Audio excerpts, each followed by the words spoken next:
Hi there. This is Chris Fleming with KFP Investors on Lender Chat with my dear friend and favorite educators, Mr. Marco Barrio. Before I let Marco talk to you in this part two of a three-part series regarding note investing, I'm going to read you our disclaimer as always. We are not attorneys, CPAs, or certified financial professionals. We nor any of our companies give legal, tax, economic, or investment advice. We disclaim all liability for the action or inaction taken as a result of communications from us or to us, our employees, contractors, clients, prospective clients, sponsors, or participants. You should always consult with your own professional counsel. Today, we are recording, as I said, part two of a three-part series. Marco has so generously agreed to give us many hours of his time to tell us about note investing. And I know that he gets a lot of requests for his education and his time. So you guys, this is a gold mine that you're getting free here on the interwebs. And this is my contact information. I am Chris Fleming with KFP Investors. We are a licensed mortgage brokerage working only on investment real estate. We can lend in up to 38 states, and this is how you can reach me. I hope that you do so. So Marco, thank you so much again for being with me today. And I can't believe my good fortune that you agreed to spend this time with me. I hope that you get some value out of it as well, and some tools to share with other members of your fan club. So how are you today? I'm wonderful. How are you? I'm lucky I get to spend time with you and Oh, and share this with someone who, not just you, but your audience. You attract people who I think have the same values and ideals as you. And for me, that's absolutely worth my time. Marco, I invite you to present if you like. Tell us more about note investing. Absolutely. Let me get this presentation going. So this is week 2. Week 1, which if you haven't watched first, you have to watch the pilot episode of every new series to figure out who the characters are and what all the storylines are. So don't cheat and start with week 2. But in week 1, and I do have 2 slides just in case you watched it a while ago and forgot. So the next 2 slides, we're going to talk about a small recap of week 1. But in this week, we're going to focus on making the phone ring. So this is about marketing and talking to sellers. And we're in this world, I live in this world of seller financing.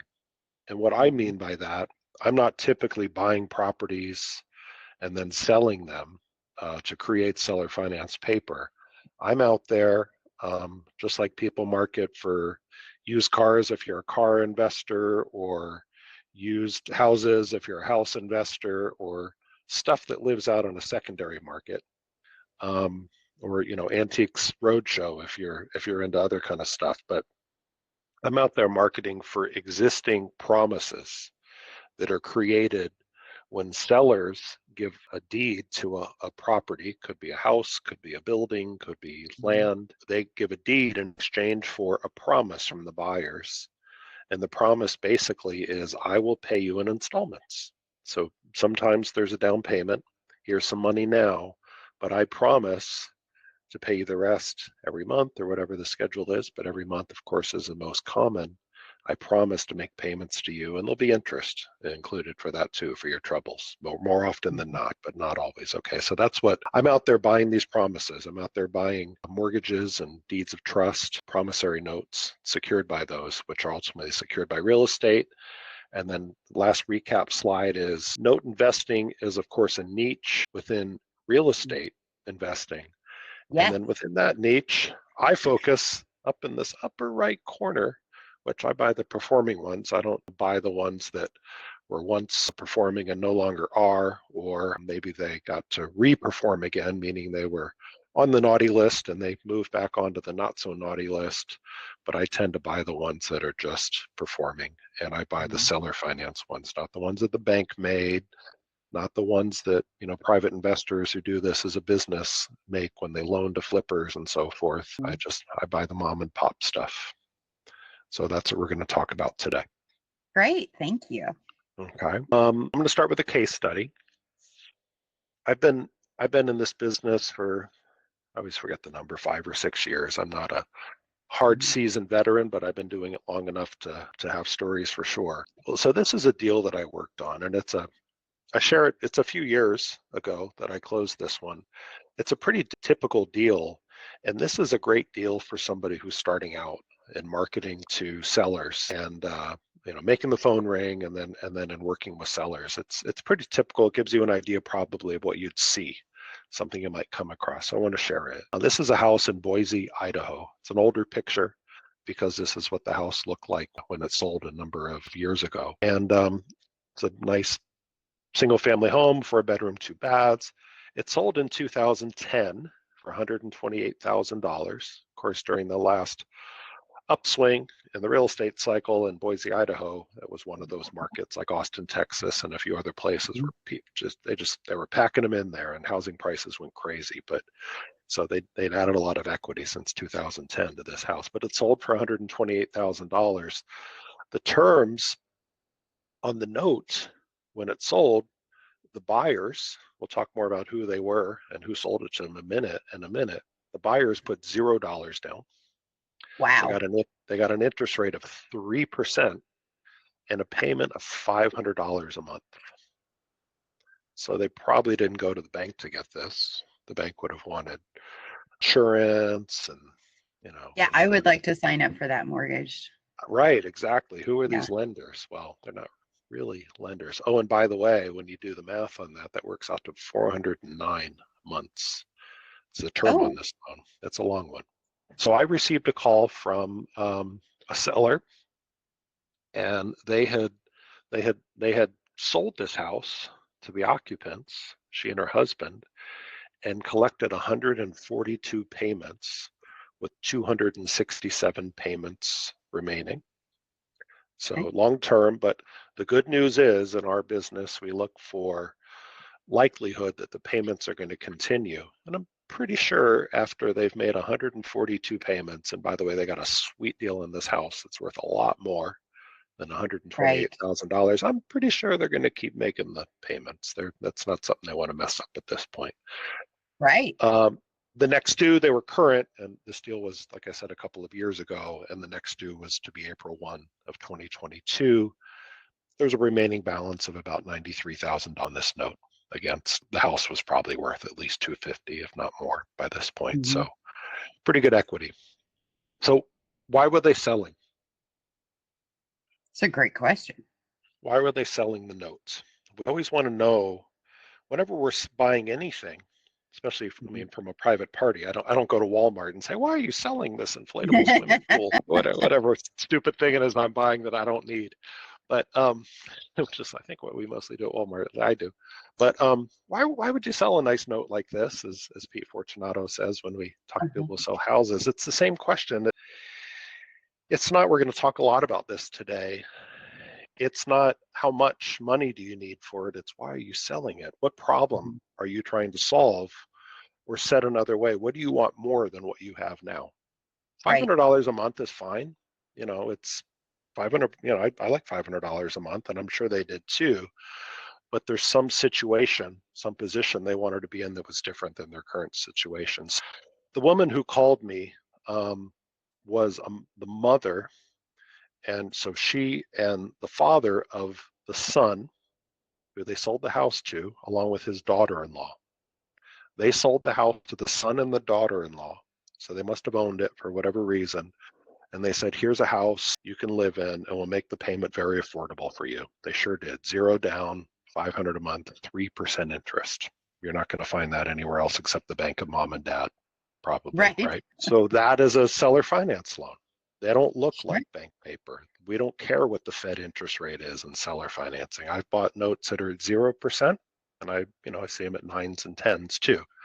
But there's a big range. This one, that just worked out for them to do this deal.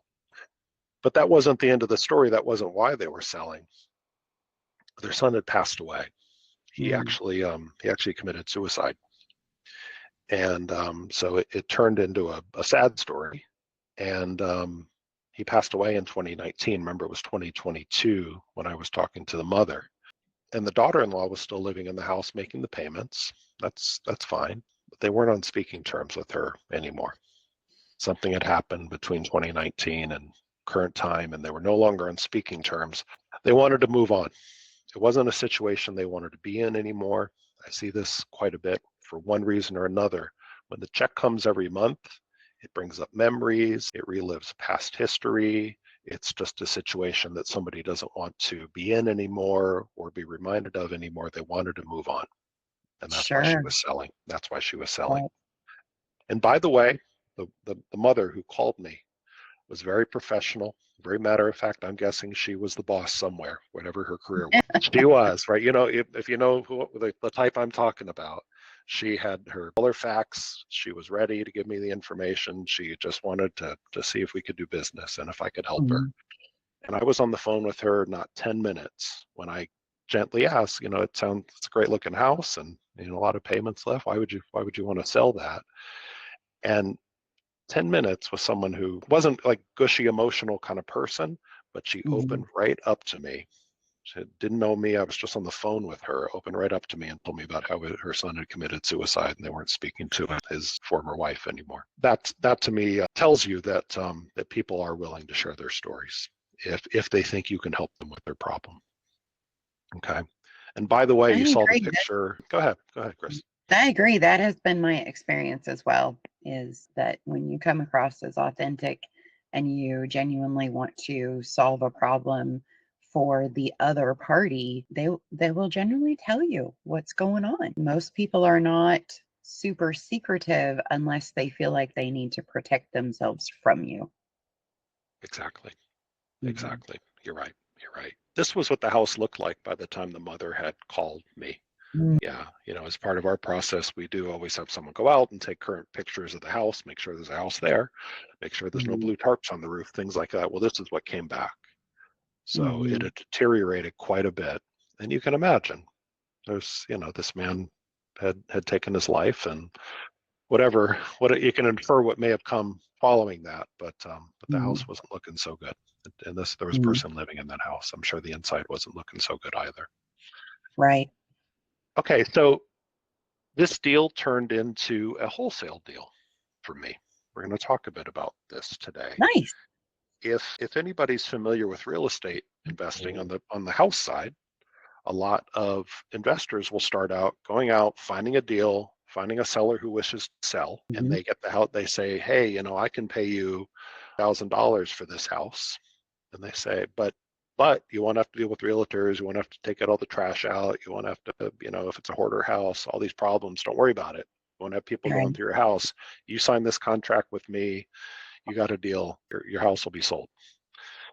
And then reality, what they do is they take that contract. They have a promise from the seller that they'll accept $150,000 for the house. They take it to Chris, and Chris is like, "Yeah, I can pay $200,000 for that house or Mhm. $170,000 for that house, whatever the number is." And the wholesaler says, "Great, I'll assign my contract for you. Now you take my place as that party in the contract. When the deal closes, sellers get $150,000, wholesale gets the spread, the 20,000 or whatever the difference is between the two numbers. That's wholesaling." Sure. I do the same thing with notes. And I'll show you what this transaction looked like. I had this 93,000 change balance. I showed that to a buyer who I work with, and they said, "Well, we can pay $79,100 for that remaining balance. 3% interest rate. By paying less, basically it's this seesaw thing where the less a note buyer pays, the higher the yield is." We talked about that a little bit in the last installment, the first installment of this series. It's one of So my they, favorite factors I is showing know, people that, just because the note is 3% doesn't mean that your yield is 3% when you buy it. that's right. That's right. You, in a way, get to decide what your yield needs to be when you buy it. Yeah. The seller has to decide if they'll sell it for 79,100. The seller said, "Sure, I can sell it for 79,100." So actually, she didn't say that because I knew that I had a buyer for 79,100, but I wanted to make some money too. So I offered the seller 75,250. So there was a bit of a spread in there. It's a smaller note, and, it was a chance to make a little bit of money. So Sure. I took it. I thought it was a fair offer for her. She's taking a discount, as they say in the business.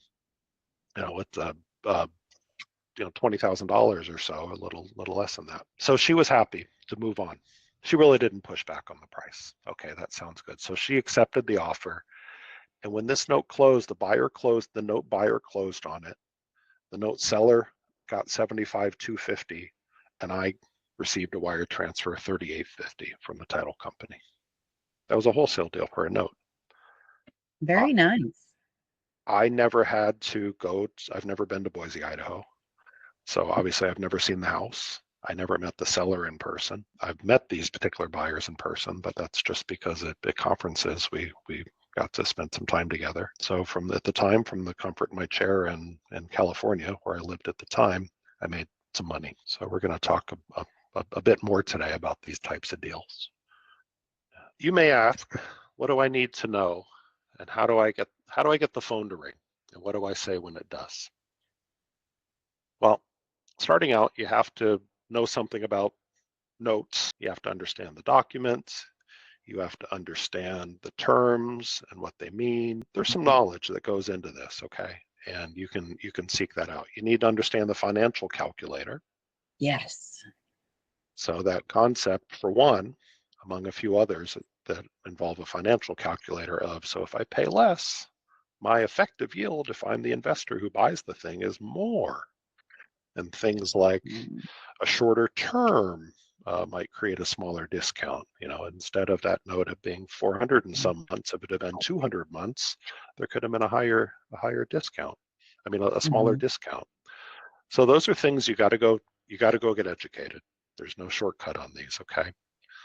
Then, when I was starting out, I'd taken some note investing courses, and I took a great course that Bill Dan teaches about the financial calculator. I didn't know anything about marketing, but I said, the note investing courses I take and talk about it, but I had no experience marketing. Sure. And even lower confidence. And where I had the lowest confidence is talking to sellers, because although I'd done some sales in a prior career, it was all B2B stuff. And in this world, these are people who've never sold a note before. It's a different audience. It's a different way to handle them. It really is B2C, and I had no experience there. I also didn't have any experience buying notes. I bought a handful of notes, but seller finance notes can be a bit messy because they're not bank originated, so they don't go through all the same procedures, and all the documents don't look the same. They're not, Fannie Freddie blessed documents, and it can be a little bit daunting to close those deals. So I had no experience. No standardization. There's no standardization, exactly. Yeah. And then the other thing that comes up, just like with all real estate transactions, is there's so many documents and so many title issues that can come up. And that's a very scary and unfamiliar world if you don't come from it, which I did not. Okay. So to be successful, to go find notes and buy them for your own portfolio, or even bring them to others who will buy, ideally, all these things, but that's a lot. That's a lot to start with that. So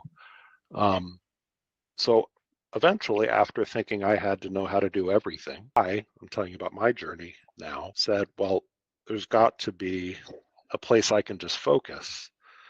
I know that I'd taken a note course and I was familiar enough with the financial calculator. And by the way, the investing community, there are lots of people, and I developed some relationships by now who will help you. Hey, I've never seen this before. What is this? Hey, I'm having trouble figuring out this numbers. Can you help me run this in the calculator and show me how you do it? Yes. It really isn't that hard to go get the basic education, and then you can reach out to people and you can get help in those areas. And the other thing is, that deal I showed you, I actually sold that to a bank who, in my case, I do a lot of business with a certain bank in Michigan called First National Acceptance, or division of First National Bank of America. Yeah, Chris, you would have met him at the Creative Finance Summit. Yes. They're friends of mine because we do a lot of business. And when I bring a deal to them, they handle the closing and they deal with the title and the documents. But I stay in the middle. So it is a fantastic place to learn. So if you bring deals to experienced buyers, they will run title. They'll order what they call a broker's price opinion, which sends usually a real estate agent out to the property to take pictures and run comps and come back with a report about what the property should be worth. They don't go inside. And they deal with all the questions and inquiries that come back from the title company.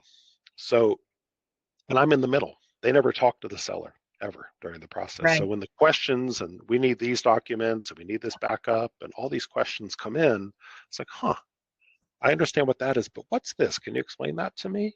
And I learn in the process. And since every one of these are different, I call them snowflakes because no two are the same.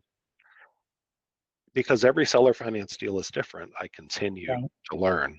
Believe me, I continue to learn. And believe me, no You and two me are both, the Fred, same. every day, every day. Yes, I've I learned at can't least 5 or emphasize 6 that. new things just today, and it's only 12:30. And it's only 12:30. There you go. There you go. So if I walk in armed with some note knowledge and some financial calculator knowledge, and I've got experienced buyers on the back end who will deal with all the back office scary stuff, and I can sit on their shoulders and learn while we go through the closing, then what's left for me is honestly the part that was the scariest for me, but I just decided I would focus on it, is making the phone ring and talking to sellers. And I'm telling you, if it's houses you want to buy, or used Mustang convertibles, or notes, or whatever it is, making the phone ring one way or another, use that as a term. It could be an email form or whatever your methods are, and talking to sellers. You just keep doing reps at it. You will get okay at it, and then a little better at it, and then comfortable with it. And then one day you'll be like, oh, that was actually a pretty easy phone call. So I think right around the time I'd started in the business and I started trying to do everything and thinking I had to know it all. And I started getting really discouraged when I would send out a marketing campaign and get like less than 1% response on some postcards or letters. Right. And then I couldn't seem to get any deals to close. And then what happened, I kind of put it up on the shelf for a while. Oh. And then I would start up again. And then I'd put it up on the shelf for a while. And you know how much progress I made was about 0. And then I thought, well, what if I don't focus on these other things on the left or right? I just say my job today and every day for the next foreseeable future is to make the phone ring and talk to sellers and not be attached to the outcome. So what if smart. my job is just to get 1% better at it all the time? That's a James Clear. If you ever read his Atomic Habits book, it's great. It's a James Clear concept. Just keep getting 1% better at things. That's all I can really do, right? Another phrase for that would be failing forward, right? As long as we learn something from whatever we did and we commit to constant improvement, we can fail forward. And I'm so glad that you're touching on this, Marco, because that is the most frequent challenge I see across all entrepreneurs, is overcoming that getting started fear. How do I know enough to get started, and where do I focus, and where do I find the courage within myself to just walk out the door and make it happen. So I'm so glad that you shared this part of your story. That's really well said. That's really well said. I personally am dumb enough to go start anything because I don't know what I don't know. But then when I'm about 100 meters into it, and I didn't expect that to happen. Like, I didn't like how that guy talked to me. He wasn't very nice when he told me no. That's when I tend to, a whole other side takes over. And just, I would encourage people just to expect that, because it's guaranteed to happen. Yeah, and the better you get at it, the less frequently you'll hear no, and the more frequently you'll hear yes. Just like going to the gym. If you want to start entering a strongman competition, You don't walk into the gym and start bench pressing 400 pounds. You start with something that's manageable for you, and you improve and improve and improve and improve before you can enter the competition. Absolutely. Absolutely. I don't have a goal to do that, thankfully, but yes, when I do, I'll remember that. Thank you. All right, so we're going to cover this again. In the beginning, if this is something that interests you, it's a way to make money and it's a way to grow in the note space. And by the way, doing these wholesale deals also will eventually, as it did for me, give you the confidence to start to buy your own deals. Okay, I've seen enough of these go through. I'm way more comfortable. I think I could, I got a few bucks. I think I could buy one of these. Or a friend has some money and we're going to put our money together and we're going to buy one of these, however you want to do that. So what are your jobs starting out? There's only 3.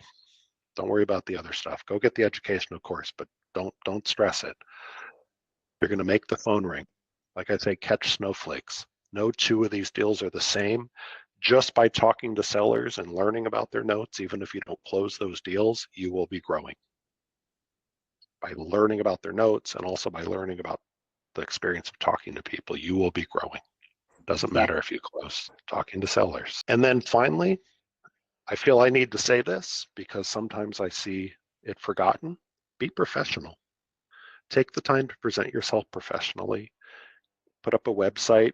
They're not that expensive. Get an email address that's, my name at mycompanyname.com, not notesdude@google.com. It's not as professional and people may not trust you as much if you do that. Very, very inexpensive to come up with some name. Don't stress about what it is in the beginning. I wouldn't spend too much time stressing on it. Just be professional. Present yourself like a professional. If you do these 3 things and you continue with the reps, and in the beginning you're not attached to the outcome. In other words, I'm going to make the phone ring and talk to this seller, and they may or may not say yes, but I'm sure that eventually people will begin to say yes to me. I promise you will get there to those yeses. I think the best advice here too that you've got is just focus on improving and don't be attached to the outcome. I don't know that there's any better advice than that for anyone starting out in anything. Don't be attached to the outcome, just focus on constant improvement. Thank you. Yeah, I was well into my 40s before that, and I'm 55 now, but I was well in there before it started to realize that, man, I was tough on myself, and man, did that hold me back. Yeah. Okay, enough of the squishy. So making the phone ring. This is a big slide with a lot of pictures and words on it. Let's start at the high level. There's no one way to do it. And some of it's going to depend on your budget, and some of it's going to depend on your time, and some of it's going to depend on what you're comfortable with and you're not. Chris and I, we see each other in a lot of the same real estate investor circles. We love to go out and meet other people in the real estate investor community. There's a lot of networking that happens there. I haven't been in a few months, but I joined the local Chamber of Commerce where I live, and I meet other business owners. And they've never met anybody who buys seller finance notes before. So it always leads to, oh, that's so interesting. Tell me about it. Conversation. Eventually, some of those, I know a guy who has one of these. I bet he'd like to sell it. Or, my mother passed away and my dad was gone and they had one of these notes and you could buy that because we're getting, $700 a month, but we'd probably rather just move on from it. So you never know in networking. And then that leads to referrals. People say, oh, I know this guy is an estate attorney and he probably knows a lot of, his clients need to sell these, or accountants. And so referrals start to develop over time. And the more, I'm going to emphasize, the more you let people know what you do. It doesn't do any good to network unless you really tell them what you do and be ready to show them an example. I had this mother who called me and her son had taken his life and she didn't want the note anymore, and we bought it and she was happy to be rid of it, and we made a little money on that deal. Oh, that's interesting. Be ready to share stories. Even if it's hypothetical, if you haven't done a deal yet, you can still give an example what you do. leads to referrals. Put up a website. You can play with SEO so that when I do mostly online marketing now. So people type, sell my mortgage note, or how much is my promissory note worth? And some of those people, if the Google gods are on my side that day, they find me. Social media, of course, is a great way to get it out there. Hey, I'm looking to buy a new note this month. Does anybody know anybody? Here's a list of the type of things we look for when we buy a note. Or you'll see people who have one for sale. Reverse ad marketing is a free accept for your time method. You ever see the ads, Chris, on Facebook Marketplace, or I guess Craigslist? Kind of dates myself now, but I think some people still use it. And I think so. Yeah, they have a house for sale and they say owner will carry. Okay. You ever see those? Of course. Right? Owner will carry, meaning that, hey, we'll do seller financing on this deal. I see those on Facebook quite often still. And you're not looking to buy a house, but you're looking to buy notes. And you might think that, well, that could be somebody who's done this before. They seem pretty comfortable to put out their owner will carry. So if you call them and say, hey, that's a great looking house you have for sale, I'll tell you something interesting. I don't buy houses, but I noticed that you're offering to carry back the note on it. First of all, to let you know, I might be interested in buying that note someday after the house is sold. But also, I'm wondering, have you ever done this before? Do you have any other notes that you might be interested in selling? I can give you a price for it and we can go from there. And I bet that's probably one of the most positive communications those advertisers receive from those ads, because everyone else is trying to get their house for little to nothing. And you're saying, hey, can I help you out? So that's awesome. So it's free. It takes time, work, but it's free. Classified ads you can put out there on those platforms that you buy notes or other places. And then the old tried and trues where you start writing a lot of checks. I started out doing direct mail. I sent letters and postcards, very much the same people who say, we buy houses put out there. But Right. mine essentially is we buy notes. And I'm terrible at it. That's where I got frustrated.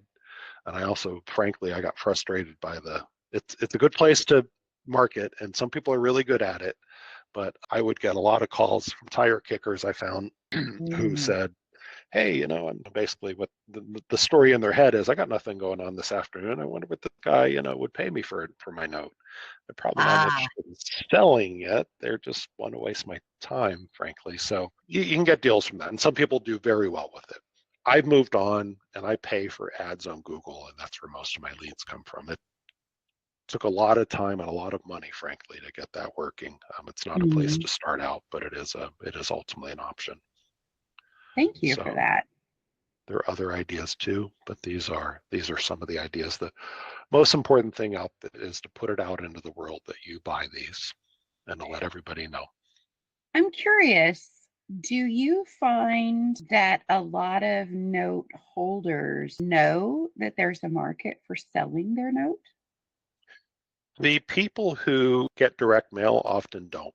They're surprised. They start getting postcards and letters in the mail. And I didn't know I could sell this. And the people who come to me because they had to sit down and say, sell my mortgage note on Google or something like that. Obviously, they had some idea because they're looking for people who buy them. Gotcha. Yeah. Interesting. Thank you. Yeah. And then the networking and stuff, you'll get responses ranging from they've never heard of seller financing, A, and B, is it legal to sell that? Right. So it is legal. By the way, selling a promissory note is the same as endorsing a check. I think we talked about this last time. We did, yeah. Pay to the order of, that's all it is. I'm just going to sign it over to you. Okay, so we got the phone to ring. I remember the first few times my phone rang, I was so excited it rang until I picked it up. And then I was so terrified to say anything. Funny how that works. What do I do now? Yeah, I always wanted to sing at Carnegie Hall, and then you get on the stage at Carnegie Hall, like, oh my God, essentially what was going on with me. So there you go. Again, I'll make this really easy. Just have a conversation. They don't want to be sold to. They're not selling a car. They're not buying a car. They don't want to be sold to. That's a pick on car salespeople, but it's not that kind of business. And if you make it that kind of business, you will not be as successful. There's some people who do it that way, and I find I get some of the good percentage of their deals, thank you. But if you just talk to people, I will talk to people for 10, 15, 20 minutes sometimes. I know they're calling me because they probably have a note to sell, but we haven't even talked about the particulars yet. I ask them where they live. I ask, what do you like to do there? I say, oh, that's really neat. That's a place I'd like to visit. Can you tell me more about it? Of course, I want them to tell me about them more than I want to tell them about me, other than to say, find some common ground. Someone called me last week and found out that I think he wanted to sell his note to go buy a new car, a classic car. He was into those. And I told him I used to have a 1964 Falcon. So, we had some common ground and we talked about cars from that era for a little bit. And oh yeah, let's get back to talking about the note eventually. The time you invest in having those conversations and not being in a hurry, listening, asking open-ended questions, things you'll learn from experience, and you can go be educated on this as well, will pay so many dividends. And then ask them. That sounds like a good note. Why would you want to? Why are you interested in selling it? Well, it's a pretty good monthly payment you're getting. There must be some reason you'd want to sell that, I guess. And then shut up and listen, because they'll tell you. Most of the time, they'll tell you. So then it's just, okay, there's a problem I can solve. It's the problems that we solve as note buyers aren't as complex as some of the house buyer problems. We're facing foreclosure. The roof is leaking and we can't afford to fix it. We have another kid and we need a bigger place to live. I lost my job and I need to downsize. It's not really those kind of problems of where you can get in, where people get in and roll up their sleeves and wear so many different creative hats. Mostly it's one of two things. We can buy that. I see the note has some problems, the paperwork. I got one I'm working on right now another one where a mother sold it to a child, and I don't recommend that. It never goes well. The child, her daughter and her daughter's ex-husband, and they weren't married when she sold it to them. And she never got the down payment. And so there's some problems in the paperwork. And I'm going to call her this afternoon and kind of lay it out for her. Well, we can fix your problems and I can buy the note, but here's what's going to have to happen. But if you make it about their problems or what they want more than what they have now, that's classic sales stuff, and it'll lead to more deals. So practice that. If I could just echo what you said about talking with people, one of the, again, across all manner of entrepreneurs and salespeople, one of the most common errors that I see when people are starting out is that they ask yes or no questions. And you mentioned open-ended questions. Yes or no questions after, a succession of 3 or 4 of them becomes an interrogation and puts people on a defensive mode. So asking questions that cannot be answered with a yes or no is a great way to continue a conversation. And like Marco said, you're trying to get to know the person, not yet the note. That's right. Yeah. At the end of the day, everyone's notes are pretty much the same, but the people are all different. They're really the snowflake. Right. Everyone's note has a monthly payment and an interest rate and an unpaid balance, really, at the end of the day. But the people eventually are ultimately what's different. Thank you for what you said. So what motivates sellers? Ultimately, we're only going to make a deal with somebody who wants something different than what they have now. I have a note. I'd rather have something else. Here's my top 6. Okay. They all come up, and there's others, variations, but they're all kind of variations on this. Number 6, they don't like the people. So the mother and the husband who they didn't speak to the former daughter-in-law anymore. And I get more of these than you would imagine, where the two parties just don't like each other and they can't bear to be in business together, if you will, any longer. How much would you give me for it? Fair number of sellers. Now we're going down the list. We're going to get to number 1 and see which one I see the most. But number 5, it's like Letterman's top 10, but I didn't have 10. Simplify affairs. I get a fair number of seniors who they have a note and it's been fine and they've been collecting on it, but they're getting on and they'd rather clean up their affairs. They'd rather clean up their estates or their children, their heirs, whoever's going to inherit these things, don't have to deal with this note payment. I'm sure they just want the money. I'll just kind of get this cleaned up right now, then we'll move on. Sometimes people need money. They're in a jam. They want to go buy a new car. They want to go buy a boat. They have taxes due. Sometimes they need cash. Notice it's number 4. I think a lot of people might assume I did in the beginning. And I was taught this too, and I found it to be incorrect. I was taught number 1 was need cash and to lead with that on my marketing. It really isn't number 1. It really isn't. Then I get a good number of people who, let's see, we closed one a week ago, and the seller had owned a property with her ex-husband. I kind of love this one. We hadn't been talking very long, and she said that she'd owned this property with her husband, but he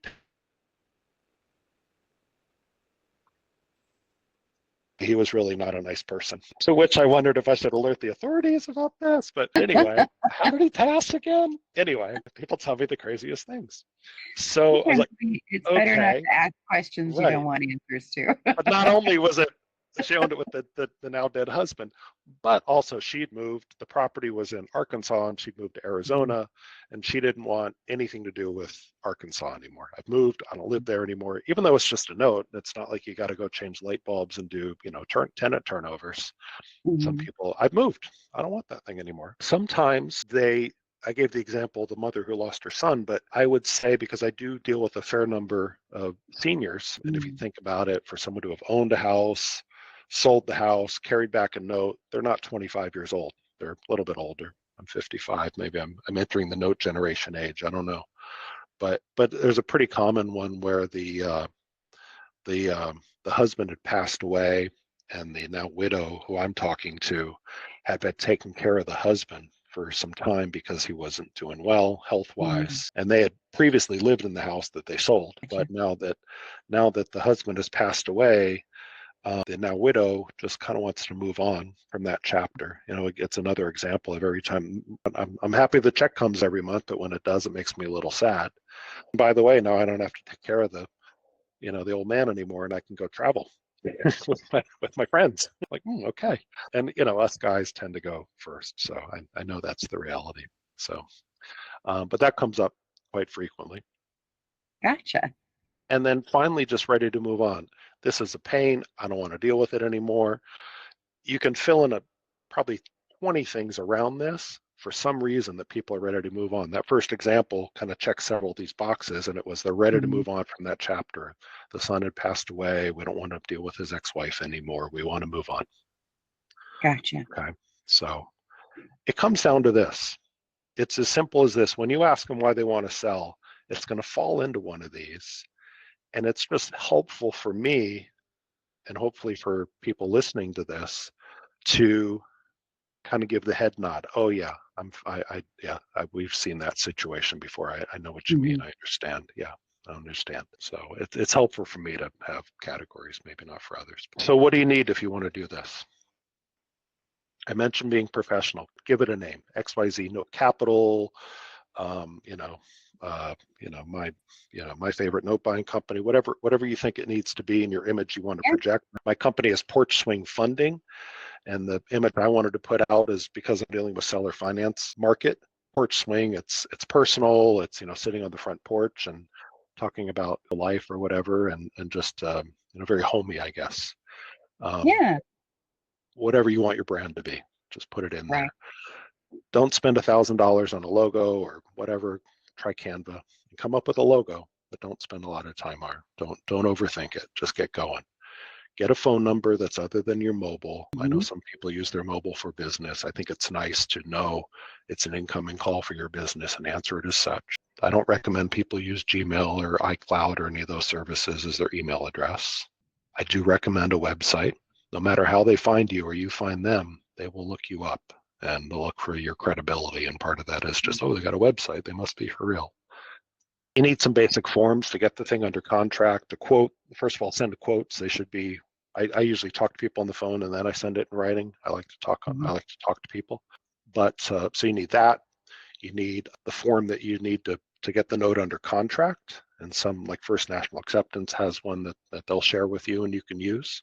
You can even use it for your own purposes. I basically do today. But you need some basic documents.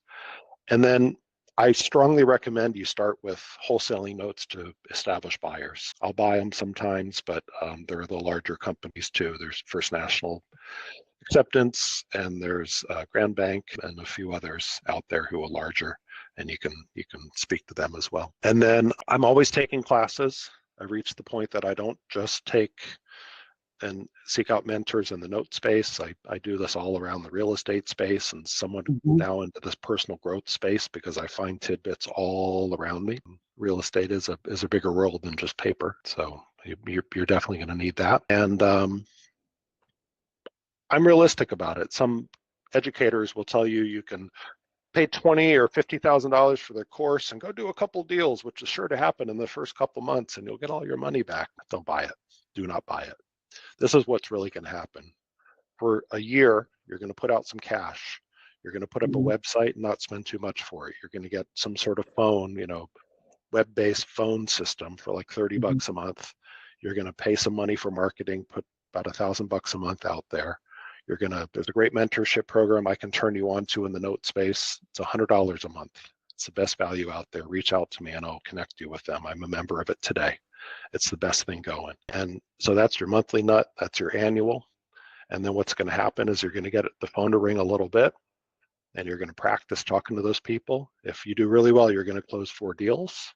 You're going to make about $4,000 a deal on wholesale fees. You're going to get some income and you're more or less break even your first year. But what really happened is you grew a lot that year. If you stick with it, you'll grow a lot that year. And then after the first year, go ahead. This is amazing that you put these numbers together for newbies. I don't know that I've ever seen an educator do this before. This is incredible, Marco. Thank you. You're welcome. Your results may differ, but they can look something like that. And then, but as long as you invest that year, don't just invest the money, invest that year. It takes 1 to 2 years for all new businesses to really find success on it. I used to date a woman who coached small business owners, and she dealt with a lot of them, and this was pretty much fact. And she pulled them up when they were feeling down, and I saw a lot of it firsthand. That was helpful for me. But after that year, you'll be better at marketing and talking to sellers. Your referral network will start to kick in because more people will know. Talk to Marco, he buys those, or talk to you, you buy those. And then you'll start to have confidence to buy deals for yourself, which is where the real money is in this. Okay, it's not just about wholesaling. You need to keep some. Keep as many as you can, and you will grow. Oops, got a repeat in there. And I'll leave you with this. Everyone wants to live on the top of the mountain, but all the happiness and growth occurs while you're climbing it. That's fantastic. So if you don't let yourself get frustrated and you realize that is the growth, the ups and downs of it all, welcome to the world of being an entrepreneur. Yes. That is the growth. Yes. And then that's me. I put it up last week too. Chris nicely mentioned my newsletter. If you go to the website under the resources section, you can sign up for it. I'm porchswingfunding.com, but also here you can just do newsletter.porchswingfunding.com. And that's the best way to stay in contact with me. I don't sell courses and I don't sell anything, but sometimes some pieces of notes or something, for investment purpose, people who like to invest in them. But that's it. I just like to bring more people into the space. Thank you. Thank you so much. I want to add too, great advice on the startup on logos. So ours is one that I'm really happy with, is the key that is the cityscape. And I paid $99 for this logo through Vistaprint. So my husband I like it so well. My husband got a necklace made for me. That's so cool. That charm. Yeah. So yeah, there are definitely some great resources for entrepreneurs. Additionally, Google Voice is free. So you can have a separate phone number on your phone that is a business phone number. So thank you so much for those resources. And this is great information, Marco. I feel like you should start a paid course because I would pay a lot of money for this. So thank you so much. And I can't wait for 3. I will see you next week and we'll get that recorded. I can't wait to share this with our YouTube friends And thank you so much, everyone. We will talk with you very soon. Thank you.